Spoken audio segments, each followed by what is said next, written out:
Magandang umaga mga kapatid. Ikinalulugod po namin ang inyong pagbahagi sa Banal na Eucharistia.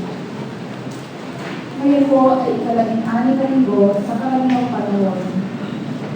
Ang manguna po sa ating pagdiriwang ngayong umaga ay si Reverendo Padre Benjo Pacona, Katuwang Director ng Ecclesia. Magsitayo po tayo.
Espiritu Santo. Amen.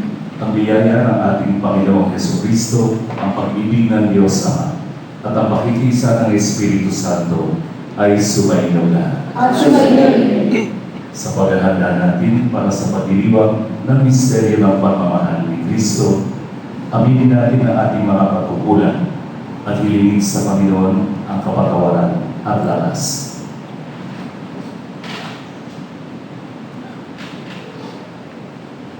Sa mga pag-aalinlangan natin sa karunungan ng Diyos, sa pakikitungo sa mga sumusuway sa kautusan moral, Panginoon, kaawaan mo kami.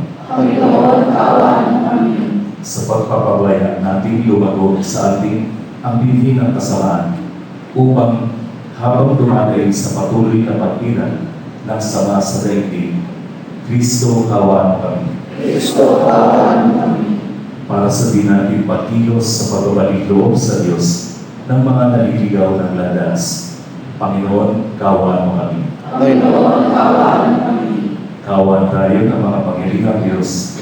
Patawarin tayo sa ating mga kasalanan at patnubayan tayo sa buhay na walang hanggan. Amen.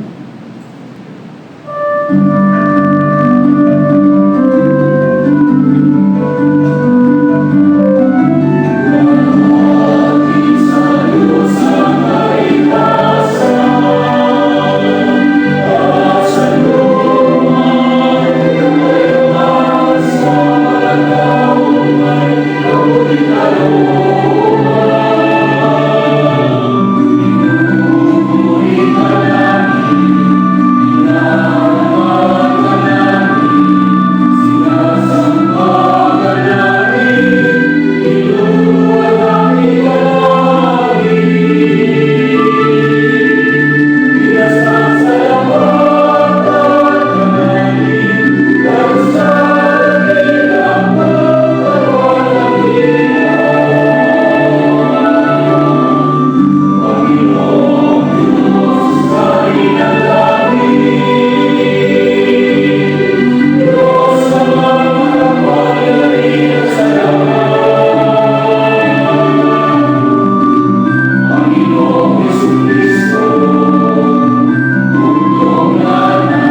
naming makapangyarihan, kalugdan mo at pagbigyan na magkamit ng kaloob mong karagdagan upang sa maalam naming pananalig, pag-asa at pag-ibig, kami mga lagi tumatalima sa iyong kautusan sa pamamagitan ni Jesucristo kasama ng Espiritu Santo magpasawalang hanggan. Amen. Magbasa mula sa Aklat ng Karunungan. Lahat ng bagay ay nasa ilalim ng iyong pangangalaga, at walang ibang Diyos na dapat mong pagsulitan ng iyong mga hatol. Sa iyong lakas nagmumula ang iyong katarungan, at maaari kang magpakita ng habag kanino man, sapagkat ikaw ang Panginoon ng lahat. Ipinamamalas mo ang iyong lakas sa nag-alinlangan sa iyong ganap na kapangyarihan. At pinarurusahan mo ang sinumang nakatatalastas nito, ngunit nangangahas na di ka pansinin. Walang hanggan ang kapangyarihan mo, ngunit mahabagin ka kung humato. Maaari mo kaming parusahan kailanman. Ibigin mo, ngunit sa halip ay pinamamahalaan mo kami ng buong hinahon at pagtitipid. Sa pamamagitan ng ginawa mong iyan, ay itinuro mo sa mga tao makatarungan na dapat din silang maging maawain. At binigyan mo naman ng pag-asa ang iyong bayan sa pagkakaloob sa kanila ng pagkakataong makapagsisi. Ang salita ng Diyos. Salamat sa Diyos.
Pagbasa mula sa sulat ni Apostol San Pablo sa mga taga-Roma.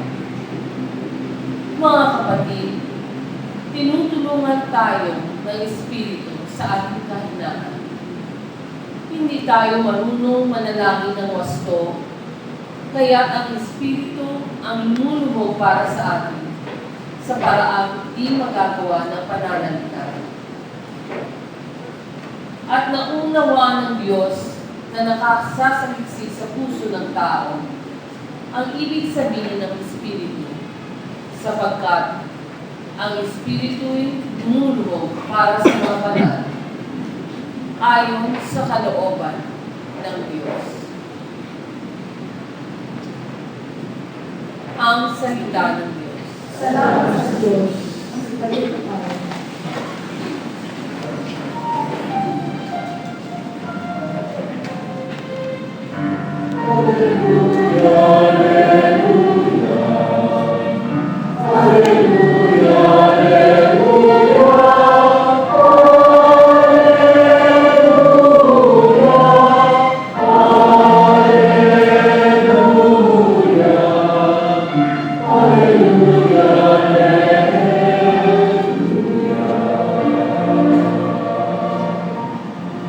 Papuri sa Diyos Ama, pagkat ipinahayag niya, hari siya ng mga aba.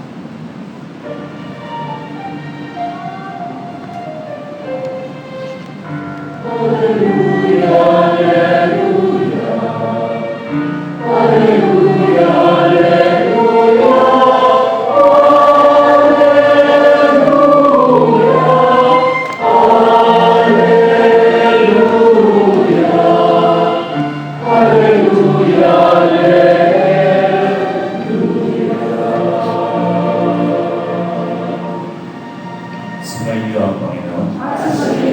Ang mabuting balita ng Panginoon ay kay San Mateo. Papuri sa iyo, Panginoon.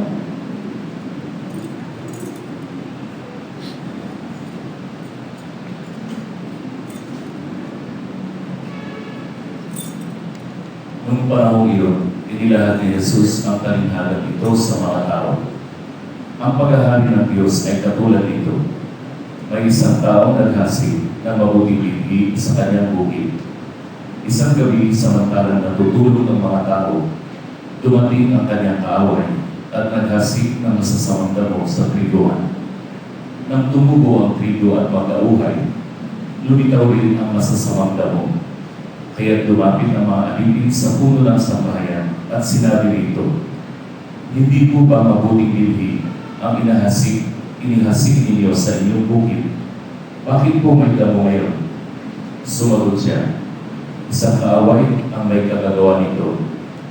Tinanong siya ng mga utusan, "Bubunutin po ba namin ang mga iyon?" "Huwag," sagot niya, "baka mabuno pati trigo. Hayaan na ninyong lumago kapwa hanggang sa anihan.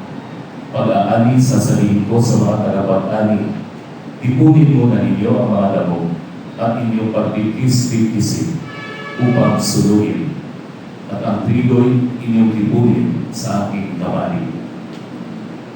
Isa na namang talinghaga ang inilahad ni Jesus sa kanila. Ang paghahari ng Diyos ay katulad nito. May isang taong nagtanim ng isang butil ng mustasa sa kanyang bukid. Pinakamaliit ito sa lahat ng binhi. Ngunit kapag natanim na at lumago, ay nagiging pinakamalaki sa lahat ng puno ng gulay. Ito'y nagiging punong kahoy. Ano ba't napapabugaran ng ibon ang mga sanga nito. Nagsalaysay pa siya ng ibang kalinghagan. Ang paghahari ng Diyos ay katulad ng lebadura na inihalo ng isang babae sa 3 takal ng harina at umansa ang buong masa. Sinabi ni Jesus sa mga tao ang lahat ng ito sa pamamagitan ng kalinghagan. At wala siyang sinabi sa kanila nang hindi gumagamit ng kalinghagan. Ginagawa niya ito upang matupad ang sinabi ng propeta. Magsasalita ako sa kanila sa pamamagitan ng mga kalinghagan. Ihahayag ko sa kanila ang mga bagay na nalilihim mula ng likhain ang sanlibutan. Pagkatapos, iniwan ni Jesus ang mga tao at pumasok sa bahay.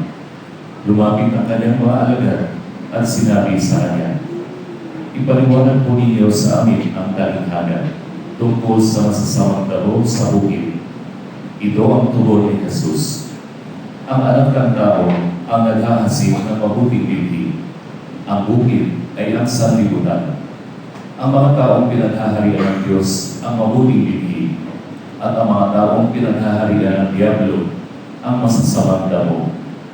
Ang pag-aani ay ang katapusan ng daigdig, at ang mga anghel ang mga tagapag-ani. Kung paanong iniipon ang mga damo at sinusunod, gayon din ang mangyayari sa katapusan ng daigdig. Susuruin ng anak ng tao ang kanyang mga anghel, at iipunin nila mula sa kanyang pinaghaharian ang lahat ng nagiging sanhi ng pagkakasalan at ang lahat ng gumagawa ng masama, at ihahagis sa maningas na pugod.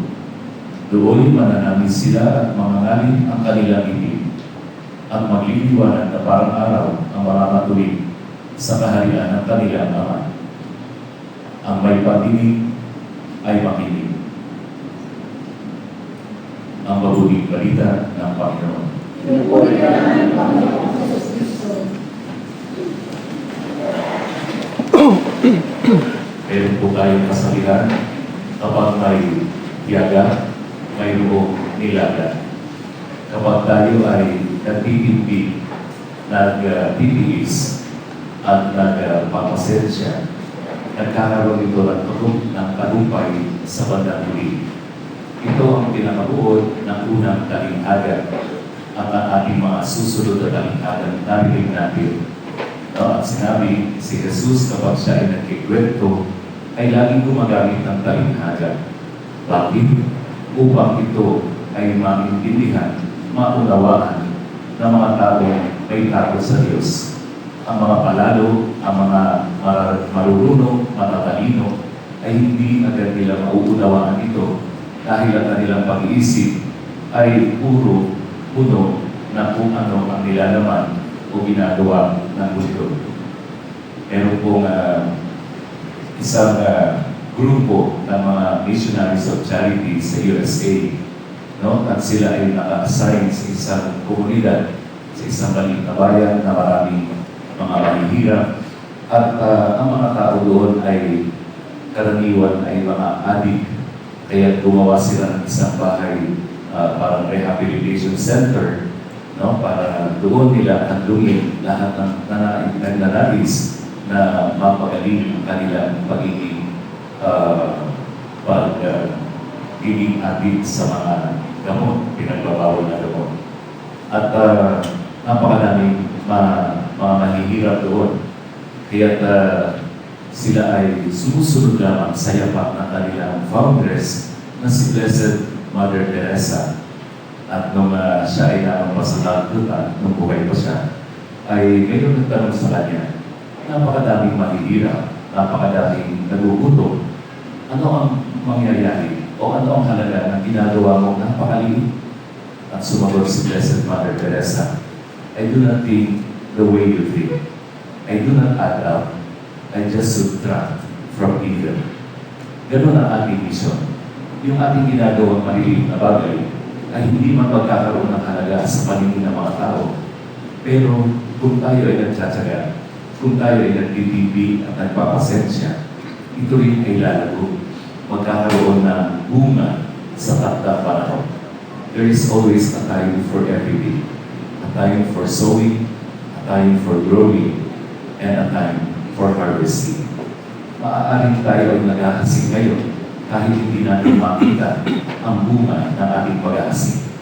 Pero tayo ay patuloy na gagawa ng mga maliliit na bagay para makabawas tayo sa kasamaan ng mundo. Hindi man tayo makadagdag sa kabutihan nito, at least makakabawas tayo. Meron po isang Indian legend na merong mag-asawa umiiyak dahil ang kanilang 12 taong gulang anak na lalaki ay namatay. At meron isang banal na tao na pumunta sa kanila at nakiramay. At tahimik sila, umiiyak lamang doon sa harapan ng bangkay ng anak.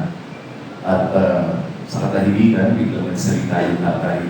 Inunat niya yung kanyang kamay doon sa paa ng kanyang anak at ang sabi, "Patawarin mo ako, anak, dahil hindi ako nagtrabaho ng dapat ay ako'y nagtrabaho para sa pamilya ko." At bigla nawala yung laso doon sa paanan ng bata. Maya-maya, ganun din ang ginawa ng ina. Inunat niya ang kanyang kamay sa harap ng puso ng kanyang anak at ang sabi, "Patawad na, hindi ako nagmahal ng tulad na dapat na ako ay nagmahal."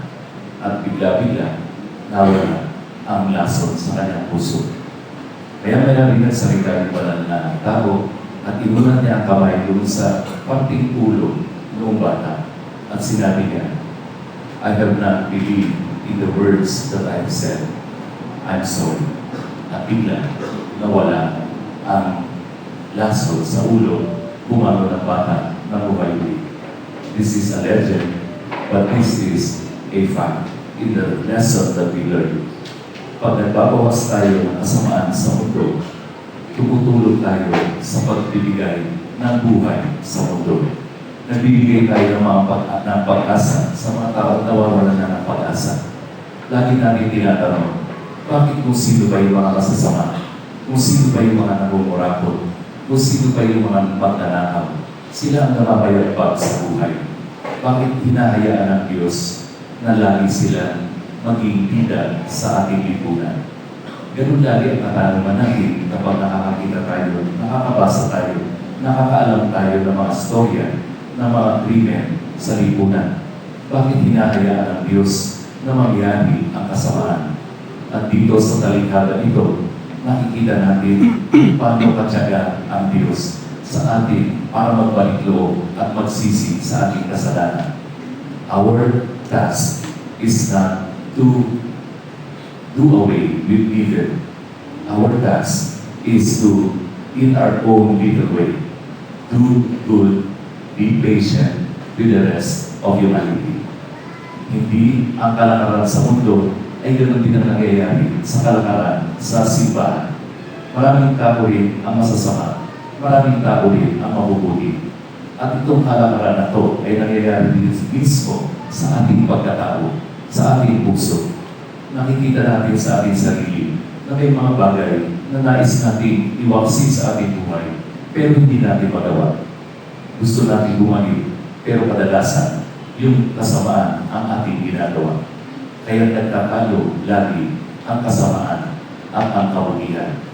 At titignan natin kung tayo ay tumuturing sa ibang tao na ating kaaway bilang mga masasama at tayo ang mga mabuti, kung ganito lang ang ating magiging pananaw, pag-iisip, ay magiging makitid ang ating pag-unawa sa kaharian ng Diyos.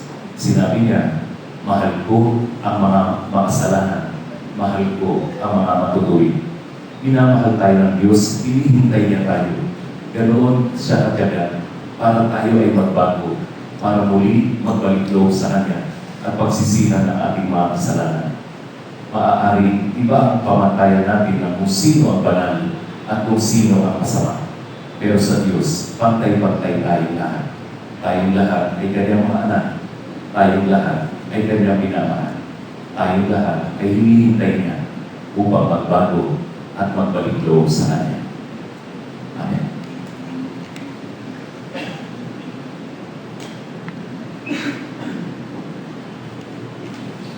Sige po tayo.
Pagpapasalamat sa Panginoon sa kanyang pasensya at sa kabila ng ating pagiging hindi karapat-dapat, idulog natin sa kanya ang ating mga kahilingan para sa lahat ng malapit sa ating puso. Ang ating itutugon, Panginoon, hindi mo kami. Panginoon, hindi mo kami. Para sa lahat ng mananampalataya sa daigdig, magbunyag ginawa sila sa paggawa ng mabuti sa kabila ng lahat ng samang nakapaligid sa kanila. Manalangin tayo. Panginoon, hindi mo kami. Para sa Santo Papa at lahat nating pinunong espiritual, patuloy nawa silang maging inspirasyon natin at katulong sa pagpapalaganap ng pagmamahal ng mundo ng Diyos sa mundo. Manalangin tayo. Panginoon, hindi mo kami. Para sa mga biktima ng kasamaan sa lipunan, maging kasiyahan at lakas ng nila ang pananalig sa karunungan, habag at katarungan ng Diyos. Manalangin tayo. Panginoon, hindi mo kami. Para sa mga tila na lumigaw ng daigdig, nawa, maunawaan nila ang pasensya sa kanila ng Diyos ay hindi pampasigla sa kanilang magpatuloy sa kasamaan, kundi isang pagkakataon para sila ay magbalik loob. Manalangin tayo. Panginoon, hindi mo kami. Para sa lahat ng taong may mabuting kalooban at nagsisikap sa pagsugpo sa kasamaan, huwag nawa silang panghinaan ng loob, kundi magsumikap ang lalo sa paggawa ng mabuti. Manalangin tayo. Panginoon, hindi mo kami. Himig natin pinalangin ang ating mga pagsariling kahilingan.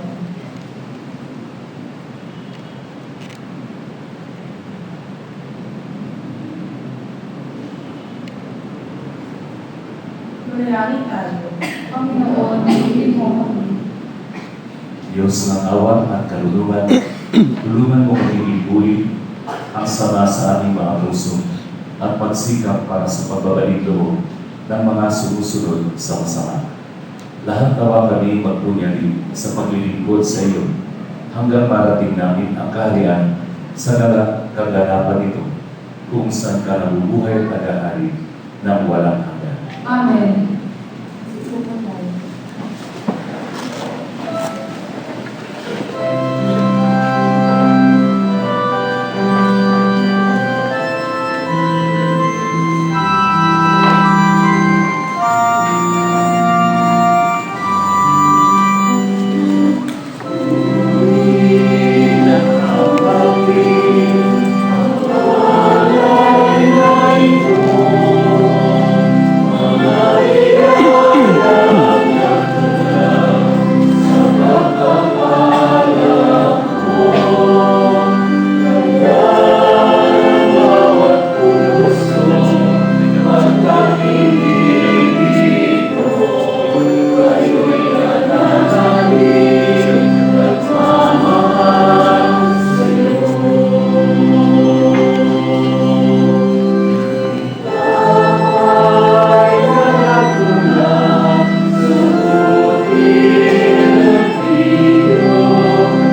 ay kalugdan ng Diyos amang makapangyarihan. Tanggapin nawa ng Panginoon itong pagkakain sa iyong mga kamay, sa kapurihan niya at karangalan sa ating kapinalaman at sa buong sambayanan niyang banal.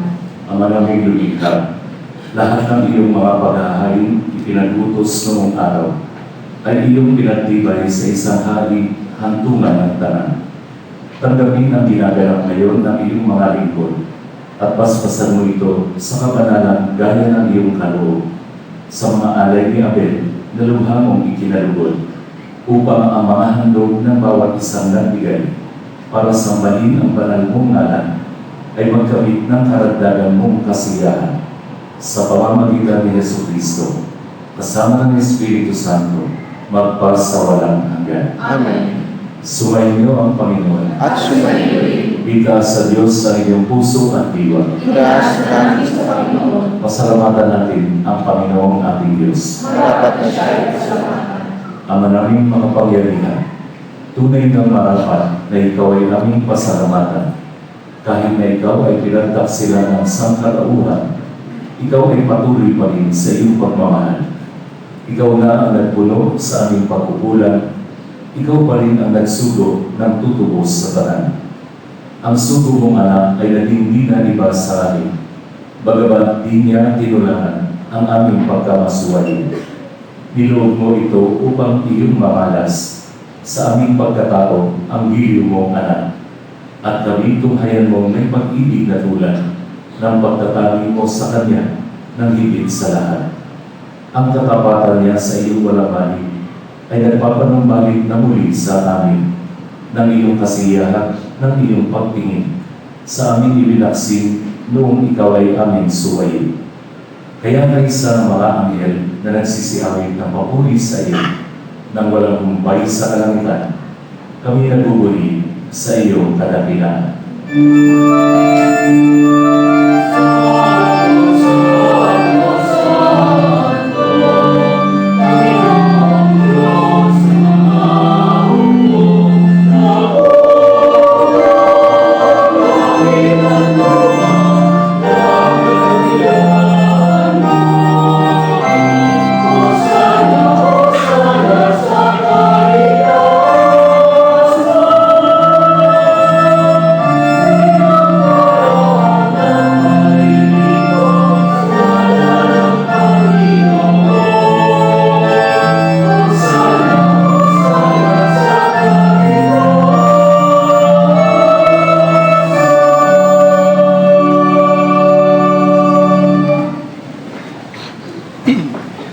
Ama naming banal, ikaw ang bukal ng tanang kabanalan.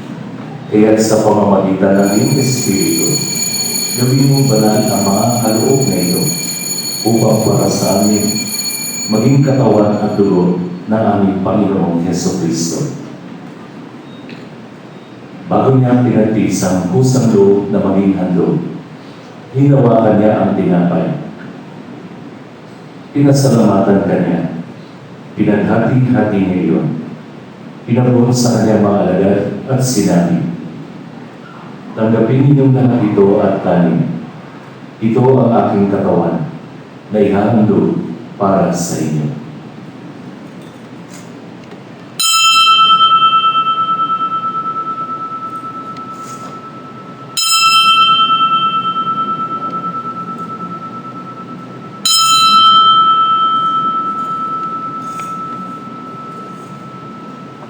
Gayun din naman ang matapos ang hapunan. Hinawakan niya ang kalis. Muli kanyang pinasalamatan. Inabot niya ang kalis sa kanyang mga alagad at sinabi, tanggapin ninyong lahat ito at inumin.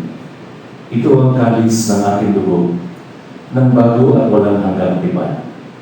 Ang aking dugo na ibubuhos para sa inyo at para sa lahat sa ikapagpapatawad ng mga kasalanan. Gawin niyo ito sa pag-alala sa atin.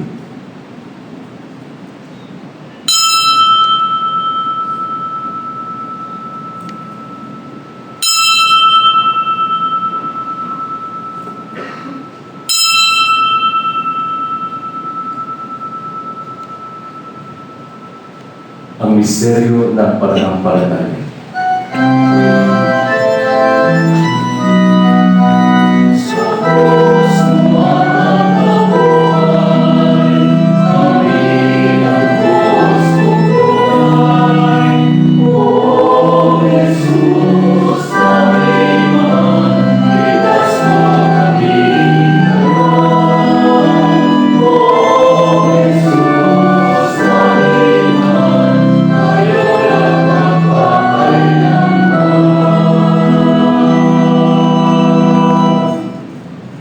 ginagawa namin ngayon ang pag-alala sa pagkamatay at muling pagkabuhay ng iyong anak.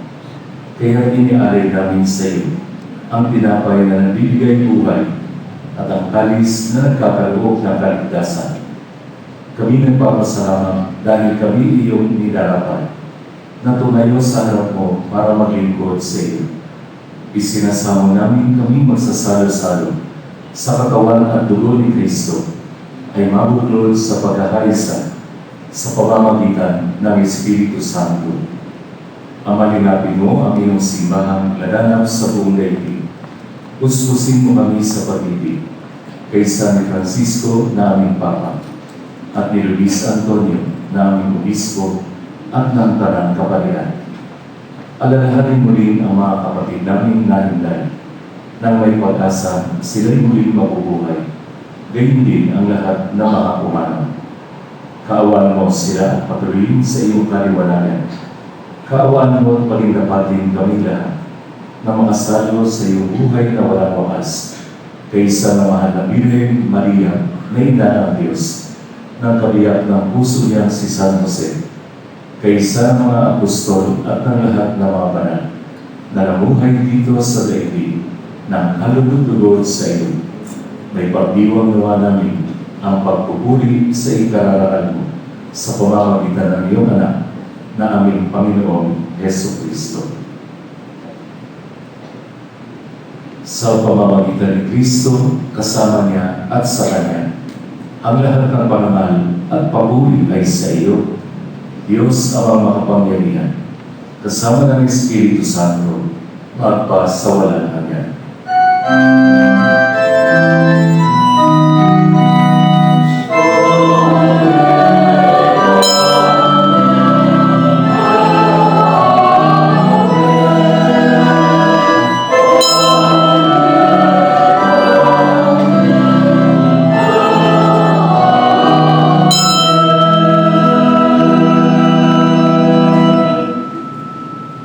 Mga kapatid, mahal tayo ng Diyos, hindi dahil tayo ay mabuti.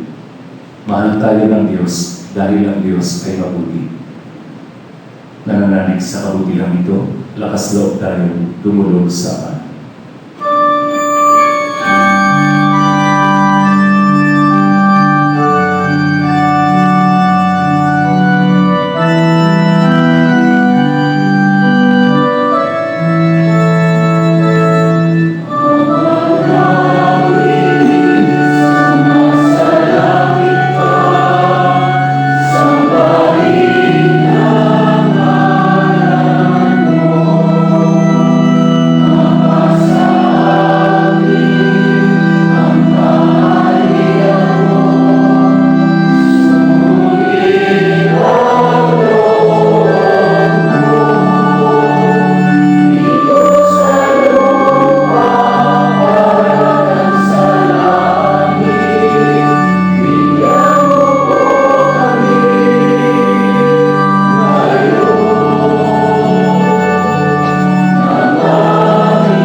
Hinihiling namin kami iadya sa lahat ng sama.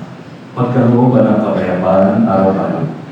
Iligtas sa kasalanan at ilayo sa lahat ng kapahamakan. Samantalang aming pinananabikan ang dakilang araw ng pagpapahayag ng tagapagligtas namin si Yesu Kristo. Sapagkat sa iyo ang arian at ang kapangyarihan at ang kapulihan ng pakailanman. Panginoong Jesucristo, sinabi mo sa iyong mga apostol, kapayapaan na iniiwan ko sa inyo. Ang aking kapayapaan ang ibinibigay ko sa inyo. Tunghayan mo ang aming pananampalataya at huwag ang aming mga paulit-ulit na pagkakasala. Pagkalooban mo kami ng kapayapaan at pagkakaisa ayon sa iyong kalooban. Kasama ng Espiritu Santo, magpasawalang hanggan. Amen. Ang kapayapaan ng Panginoon ay laging sumainyo. At sumayin. Ibahagi natin sa ating kapwa ang kapayapaan ni Kristo.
Narito si Jesucristo, ang Kordero ng Diyos na nag-aalis ng mga kasalanan ng sanlibutan.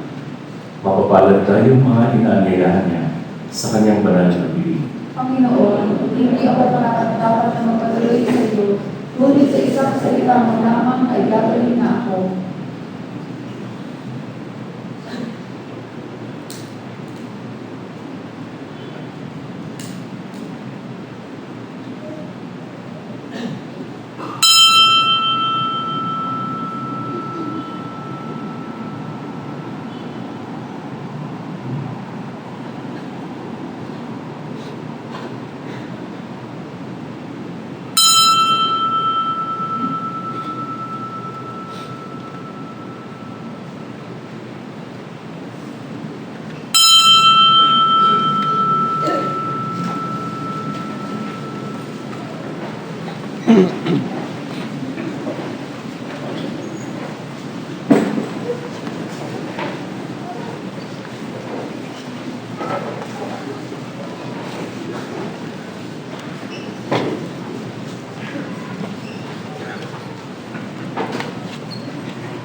po ang lahat at ating dasalin ng panalangin para sa kapayapaan.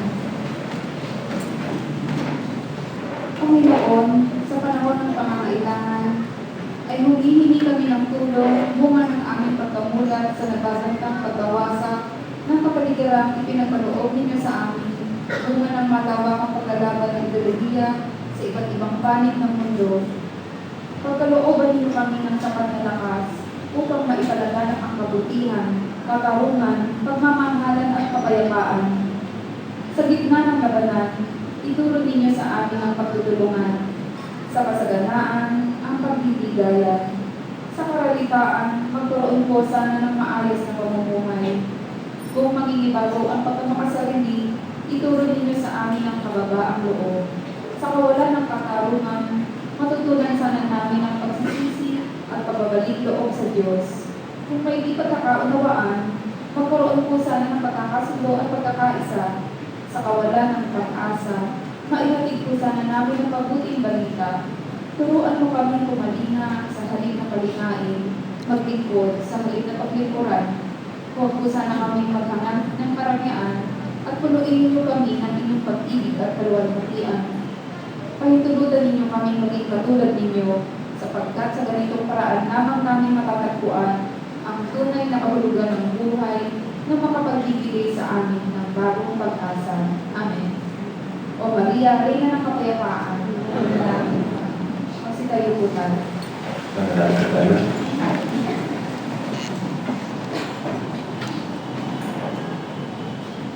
Ang maraming mapagmahal, manatili kang kapiling ng iyong sambayanan na ngayon ay pinapakinabang mo sa iyong sariling buhay at gawin mong kami pasulong na makahapang mula sa dati naming pagkamakasalanan patungo sa pagbabagong nagdudulot ng iyong kahulihan.